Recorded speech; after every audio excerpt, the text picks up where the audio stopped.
Հայաստանում արևմտյան նեղոստենդով վարակված մեկ մարդ կա։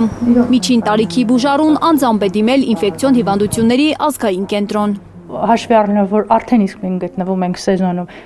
բազմաթիվ հետազոտություններին զուգահեռ իրականացվել են նաև արևմտյան նեղոսի տենդի վերաբերյալ հետազոտություն եւ արդյունքը եղել է դրական։ Գլխացավ, մկանացավ, դող, բարձր ջերմություն, հոդացավ, գլխապտույտ, մարմնի ցանավորում։ Վարակակիրը հոսպիտալացվել է այս ախտանիշներով։ Այս պահին վիճակը բավարար է, ուղեկցող հիվանդություններ չունի։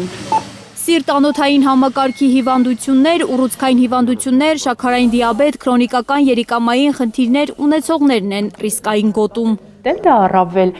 ծանր ընթացք է ունենում 65-ից բարձր տարիքային խմբում եւ ուղեկցող հիվանդություններ ունեցող բուժառուների մոտ։ Տվյալ բուժառուն չի հանդիսանում ռիսկային խմբում։ Տենդը աշխարհի մի ծայրից մյուս ծայրը տարածողները երկարաբեղիկ, երկթևանի այս մոծակներն են։ Հիվանդությունն արթնանում է նրանց սեզոնային ակտիվությունից։ Մարդուց մարդուն վարակը չի փոխանցվում։ Անվանումը ինքը արդեն իսկ ասում է արևմտյան առավել բնորոշ է տվյալ տարածաշրջանի երկրներին, բայց հաշվի առնելով միգրացիան, իհարկե նաև հնարավոր է տարածվել, հանդիպել աշխարհի նաև մյուս երկրներում։ Հիվանդությունը ունի հստակ սեզոնայնություն, սկսվում է հիմնականում գարնան վերջի ամիսներից մինչև աշնան սկզբի ամիսներն, այսինքն մոտավորապես մայիս, հոկտեմբեր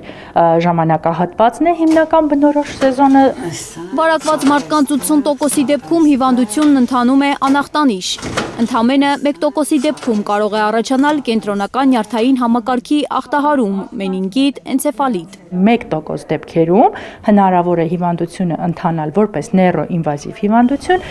Արևմտյան նեղոսի տենդից մարդիկ կարող են պաշտպանվել, եթե կրեն փակաքուս տանտառային կամ ջրային տարածքներում, օգտագործեն միջատներին վանող միջոցներ, հայտնում է Առողջապահության նախարարությունը։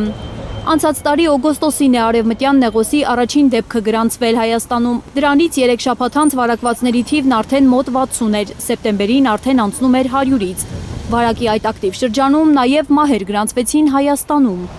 Հիվանդությունների վերահսկման և կանխարգելման ազգային կենտրոնը Հայլուրի հետ հեռախոսազրույցում հայտնում է, որ վիրուսը փոխանցողների շրջանում շարունակում են իրականացնել միջատաբանական հետազոտություններ։ Աննա Գյուրնազարյան, Միլենա Պողոսյան, Հայլուրի համար։